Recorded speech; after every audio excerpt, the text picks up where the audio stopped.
If your business in software or geospatial is not growing, this is probably why. So let's say, for example, this right here is your funnel. And these people right here is your product team. Maybe it's a product development team, maybe it's a technical team, maybe it's more like a consulting team, whatever it may be, that's what's happening. They're developing the product. And then these three dots right here are your marketing team. And these people right here are your sales and consulting team. Cool, this can also be consultants, right? But we're just trying to talk about the roles here. So these people right here, they're going to be 4 different dedicated people, for example, that are doing sales. And let's say these people here at the top, they can also be intertwined. It's more like these people can also be these people, technically speaking, because, well, potentially the people who are doing sales are also thinking about what the product should look like. But just take into account, let's just see everybody as a separate employee, just see everybody as a singular role, really. Like, there can be overlap, sure, but just for the sake of simplification, we simplified it today. This is your funnel. Here at the top of the funnel, marketing is funneling clients in. Nice, amazing. And it's a lot of them as well, as you can see. Boom, they're all going through the funnel, and slowly but surely, marketing is guiding them through the funnel. We have discussed this before with this visualization right here, where there's the different stages of awareness that they have to go through. So some of them are unaware of whatever their problem is, then some of them become problem aware, some of them become solution aware, and then an even smaller amount of them becomes aware about your product, or fully aware to the extent where they're like, okay, well, let's get on a demo, or let's even give me a quote. That is what this funnel kind of represents. Just taking somebody from uninterested to getting on the sales call with one of these sales consultants, right? What is going wrong here? We see one sales consultant who's happy, currently handling 1 client. Then there's one sales consultant who is not really happy, not really sad, but they have this big drip on their forehead because they're a bit stressed. Then we have another one who is confused and another one who is confused. Why are they confused? Why is he stressed? And why is he happy? So it actually makes sense as soon as I describe it. Your product team kind of decides who they're going to be targeting, right? Because as you can see, they kind of send information and input to marketing. In other words, they're giving them features to market, and marketing then decides which industries they're going to be marketing with those features. Now, if product makes a very specific feature, obviously there's already going to be some sort of decision made there. But marketing also gets to decide which feature they market and how they market it. In other words, they kind of get a say in who their target audience is going to be, because, well, they make the posts and they get the traffic in. Similar to even if you're doing outbound, well, usually marketing people just think of content or ads. There's more to that. There's also the way you write the copy on your flyer or on your website. There's also the outbound DMs and who you're actually trying to reach with that. There's also the ads you're running, the referrals you're trying to get, and the people you even decide to get on a call with. So it's a little more wide than just that. But marketing does have a say on who is going to see the post and who is going to convert from that post. Who are they actually sending into the funnel, right? And that is great, but it can also be an issue, because now that marketing fully decides that, they can make mistakes. So right now, as you see, there's a blue arrow, there's a purple arrow, and there's another blue one. And marketing is consistently doing input on a lot of blue stuff and a lot of purple stuff. So let's say those are different markets. Let's say blue, for example, is the engineering market, and the purple, like my pink, is real estate. So let's say these are engineering and real estate. Blue is handling the consulting for the engineering sector. So that's one of your account managers, sales consultants, whatever you may call them. And they're getting stressed because they have to do a lot of onboardings. They have to do a lot of sales calls. And chances are part of the solution they'll actually have to get back to the product team with, because it's like, hey, we don't offer that feature yet. Let me talk to the product team. And they have a lot of work to do because they have a lot to handle, a lot of inquiries to handle, and a lot of different ways in which they can handle those inquiries, right? Then there's our real estate guy, and he's just consistently getting leads, and it's nothing crazy. He can handle all of them one by one. Plus, he already knows what he's going to deliver on them, how to deliver it, and making it consistent. And he has the greatest time of his life because, well, he just has a consistent sales flow. He makes his money. He doesn't really have to worry about anything and just does his work, right? He can consistently work and make his money. Blue cannot consistently work, and the engineering sales guy, because, well, he has a lot on his plate. Then there's two guys who have no clue what they're doing because they're not getting any leads. So they're like, well, let me just help the product team then. Let me just help the marketing team then. Or let me just help the other guys then. But now they're specialized in a different solution than the product guy is, or this guy is. And they get engineering clients, for example. And now they're like, okay, well, we'll try to deliver on them, but they don't convert well, or they're not being profitable employees in this case, right? So that's why it's so important to narrow down what your markets are and who is dedicated onto delivering to those markets. But there's another problem that comes in here to even highlight what is going wrong here. Since these guys, either they start helping marketing our product, or they start helping and getting things off the engineering plate, whereas they can't really convert them because they don't know shit about those markets, they're going to be confused and they're just not going to be profitable employees. They're not going to be productive. They're not going to be getting an ROI on their salary.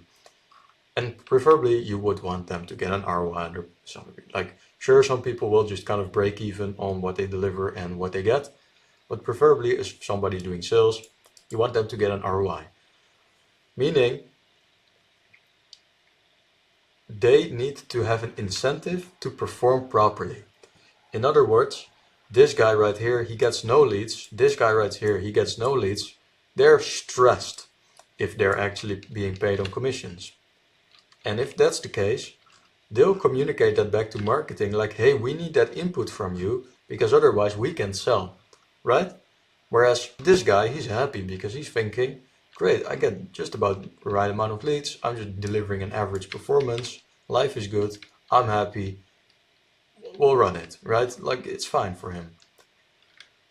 He's stressed because, well, he gets a lot of on his plate and a lot of leads. But if, let's say, all of these people are not being paid on commissions, he's going to leave because he's stressed. He's going to stay but deliver an average performance, but he's not really going to improve on that performance because why would he, right? Like, why would he try to convert better? Why would he try to help marketing get more leads? If it doesn't benefit him, his salary is not going to go double if he doubles the sales because he just gets a salary. He doesn't get commissions. And then there's these guys, same stuff really. They are confused with why they don't get any leads, whereas it's probably evident that it is because marketing is not helping, or there's just not really a proper solution to market to these people, to these people that would come in the funnel yet for these solutions or for these industries that these guys are working in. So for them, they're just stuck on doing nothing and they just kind of accept it. And this is how 99% of people live in their 9 to 5, where it's just, cool, I am doing consulting, I am doing sales. If I get no leads in, I'll just walk around confused and blame other people, and otherwise I'll just leave. But the funny thing is, they'll probably never communicate this to product and marketing, or they hardly will, because they just get their salary paid. So honestly, like, they're confused, but they're like, well, fine, it's whatever. They kind of accept being mediocre. Whereas this guy, he also accepts being mediocre because, well, if he just gets a few leads in and a few sales, he's happy, right? Let's say these people are paid on commission. This guy is still stressed, but these guys are going to be stressed as well because now they're being paid on commission. And, well, what are they going to do when they're paid on commission, right? Let's say they all get paid on commission. So this guy, he's happy, he's getting his leads. It's kind of all right, but now he wants to make more money. Because truthfully, everyone wants that, right? Everyone wants to make more money. Most people, at least. Especially if they're doing sales, they want to make more money. And that's fine, that's cool, that's great, that's amazing. Because that's going to help them become better and also trying to help them make the entire business better. Because that means they are going to try and improve their conversion rate. They're going to try and communicate back to marketing what has to be marketed and what works and what doesn't. So the leads are more qualified. And they're going to communicate back to product like, hey, these are the features that we need and we can actually make more money. And truthfully, they can then also make more money. So that is going to be much more beneficial because now they have an incentive to perform better. Whereas these product guys, and honestly, even these sales guys, they're going to knock on the door of the CEO and it's like, 10% raise please now. And it's like, well, maybe we can discuss it, blah, blah, blah. Whereas if they were to actually double their sales or double their conversion rate, they should double their salary, right? At least that's what you would want from a sales consultant. You want them to perform and you want them to then actually convert properly and make the money. In case you even work with sales consultants, that's just a bit of an assumption here. But the same thing would actually go for people doing the delivery or doing consulting. If they managed to do more consulting and help more clients, you're going to want them to actually be paid more so that they're actually incentivized to keep consistent and to keep improving. So what happens now is these people probably don't communicate because, well, they're just paid a consistent salary and they're just happy or, well, okay with being confused. They're not going to be able to put in, or, well, they're not going to put in that extra hour or try to make that extra sale because there's no point for them. And they're not going to communicate back to product and marketing either because there's no point. Because they don't have to worry about the fact that there's no leads for them. So the way that you can change this is either you kind of have to look at this as the CEO from a distance, like, okay, this is my situation right now, what can I do? Well, one thing you could do, for example, is get the product team to align with the sales and consulting team. But really it's about marketing. So let's say, for example, marketing starts to here communicate a message to more of the orange market. So let's say that's urban planning. So right now we have the engineering, we have the real estate, and now we have urban planning. That is a new industry that they're trying to branch out into. Cool. Now, part of the leads are going to be urban planners, right? Or at least that's what you would assume would happen. Sure, that may take a little time, but now this guy is actually going to no longer be confused and get a few leads. Boom, they're going to be happy because now they're getting some leads. And this guy is no longer going to be stressed because he doesn't get the same amount of leads. Potentially, or like I assume so. This guy is no longer stressed now because he is getting a more decent amount of leads. Or if it's still going to be a lot of work for him to deliver on, at least he's going to get paid better because he's doing more work, which is fair. A completely fair value exchange. This guy, he's still confused right now, but let's say, for example, he starts to help the blue guy, but he doesn't no longer target this random extra industry, which may have been like tourism or something more random, which doesn't really make sense. Let's also delete these communications. And he starts helping this guy and actually get trained in his field. He starts to become more like this or more like this. And now they can actually make some money because now they actually have leads to deliver on both and they can actually handle it together. So this is one way you can go about it. What you have to take into account, there's two ways. So for one, either you just oversee it and help marketing deliver the right inputs and product deliver the right inputs. So as soon as for example, these orange leads come in, you would assume there's going to be questions, there's going to be assumptions, there's going to be stuff happening that this guy, the sales consultant in that market, can answer. They're going to go back into product to improve the product for that market. And that is when we could actually draw that arrow again from here to there. He's going to deliver input to them again in orange. And this stream right here may turn into orange. Meaning now our urban planning market is also going to be covered better. This guy is going to be handling it better. There's more leads going to be coming in for that urban planning market.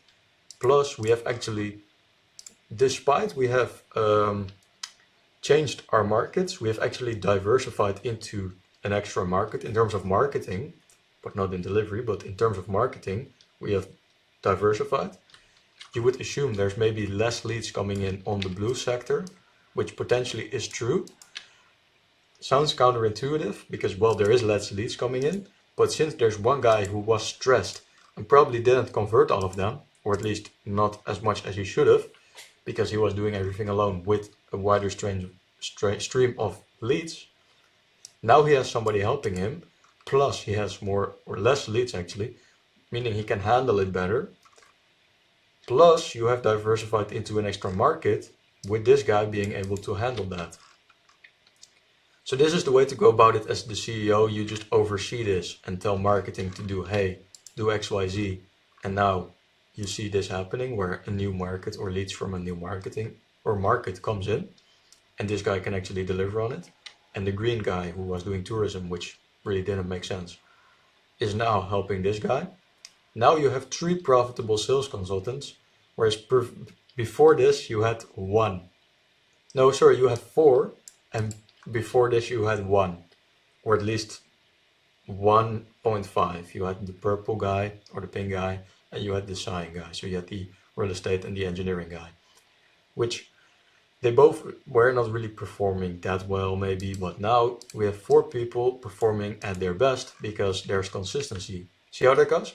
So that is very interesting. So not only did we diversify, we also made the entire thing more productive by just aligning the marketing and the product to the sales and consulting. So this is the way to go about it if you want to keep paying these people a regular salary, so average wages, or not average, but wages by the hour or by the amount of input that they deliver. Whereas if you were to pay them by commission, or in commission one way or another, it can be cost per lead, can be a conversion, a closing rate, can be based on the amount of closes, can be a rev share, can be a bonus if they hit a particular amount of revenue, doesn't really matter. But then these people start to spin their gears because they're like, hey, I don't have any leads, so I'm not making more money, or I'm not making as money as I should, right? So now they have a reason to communicate back into the product and communicate back into the marketing, because they have insights that they can communicate to them, which are honestly often as simple as just, hey, do more marketing of XYZ, or hey, post more ABC, post more like this, or here's some insights we got from this industry you can use for your marketing and for the product. And automatically it's going to align more by just having these people be committed and dedicated to making more money, or at least thinking about how they can make more money. This way you also motivate them to help the business make more sales, meaning they'll also start to think about, what is marketing doing? How can we improve marketing? What is product doing? How can we improve product? So this way you kind of push the responsibility of yourself a little bit and kind of have them manage it themselves. So that is a better way to delegate, by just making your sales consultants more focused, or at least more dedicated to the overall picture. Whereas that is one way to go about it. So there's definitely people who are also just paying their sales consultants more just regular wages, and that can work in a business, but you need to take into account that is probably going to be completely different. So in case you're selling B2B, I would say push the responsibility onto them by paying them commissions in one way or another. You can do full salary and commissions, you can do part of the salary and commissions, but this way they'll want to improve, and they'll want to improve the marketing and the product as well, rather than just, well, I'll get my salary, so it doesn't matter to me. Or if you are going to do like regular payments, regular salary every month, the same salary, you can at least just manage your marketing yourself by telling them what they have to do and how they have to do it, and by which industries they can focus on. And this way it will kind of align a little bit better automatically, but you'll also have to manage these people again, because you'll have to tell the blue guy like, hey, you have to train up this second guy, and you have to tell that second guy, hey, you have to work with that guy, and you have to kind of change the way you're operating right now. And you have to tell this orange guy like, hey, you're going to have to actually do work, right? So there's going to be more work for you, because you're going to have to communicate marketing, communicate to product, and communicate to sales and consulting.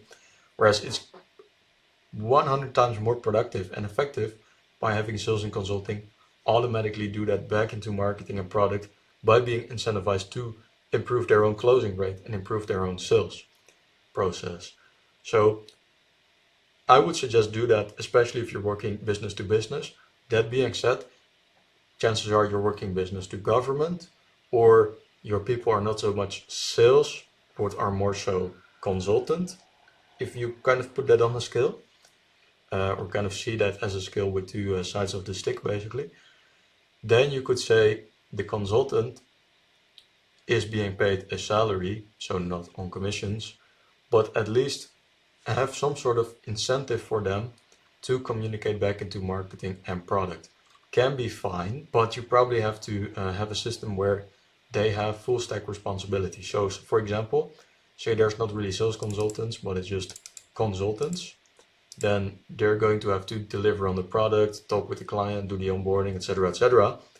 They're going to have to be responsible for the project of one client. In other words, they're going to sell to them, onboard them, and then market it as well. So they have to do that full picture, really. They have to do to do all of it, really. They have to help with developing the product, which can be consulting, can be advice, can be, especially if it's business to government, right? It's going to be helping them with their urban planning, thinking how they can improve the livability of their city or whatever. Can be a consulting product. Then they're going to have to productize that, market that, and well, deliver on it, do the onboarding, do the seminar, whatever it may be. But they'll actually be responsible for the full process. So they'll also be inclined to deliver on the full process because they're doing each single step. They're getting paid by the hour. So they will want to perform, at least to an extent, because, well, for one, they get paid by the hour. So if they actually have hours that they can be paid for, in other words, there is a client paying for the hours that they work, it is going to be easier for them to also market that because they realize, cool, that will mean the next client comes in, meaning I have work again, meaning I get paid my hours again.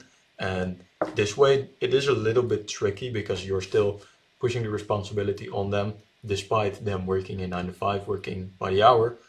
But at least they now have responsibility, right? So they now have accountability, and they see why they would want to help with marketing and product and do the full stack thing, because now that actually is what their job depends on. And now they actually see that they're also responsible for the fact a client even comes in the first place, meaning they'll have to deliver a good product, they'll have to improve the product properly, and they'll have to do the marketing proper so that the next client comes in, so that they have food on the table in the next month. It is a little more pressure, I guess, at least that's what I would say. So is it fair? Yes and no to do it that way. But government contracts are pretty serious and big contracts as well. So I think they're being paid properly. I don't think that should really be a concern. Truthfully, that's how I see it at least. But yeah, I would, at least for business to business, suggest paying your sales consultants by commissions so that they actually want to improve the entire process. That being said, I hope this has been a valuable video. I hope you saw some insights. If you need some sort of guidance in how we can improve this, how you can improve that in your business, I run a marketing agency. You can go to the link in the description. You can go to locatics.io. Here I literally do exactly that. So helping businesses in geospatial scale, making it easy by improving this entire process, and potentially also helping you actually execute on the marketing in case that is something that you need. So for example, we can add in the ads if that's something you need. We can add in the content if that's something you need. Because truthfully, it is a lot of work to run a business. So there's going to be parts you may want to outsource, or maybe you just want to free audit. I mean, you can just book a call on there for free, and we'll kind of see if there is something we can help with. Otherwise, it's just a free audit. So that's the biggest risk is I give you some advice that you can do something with or not, but hopefully you will, if you found this video valuable at least. So thank you for watching. You can subscribe, go to that page, go to that website, or check out any of my socials on that website. Appreciate it. See you in the next video.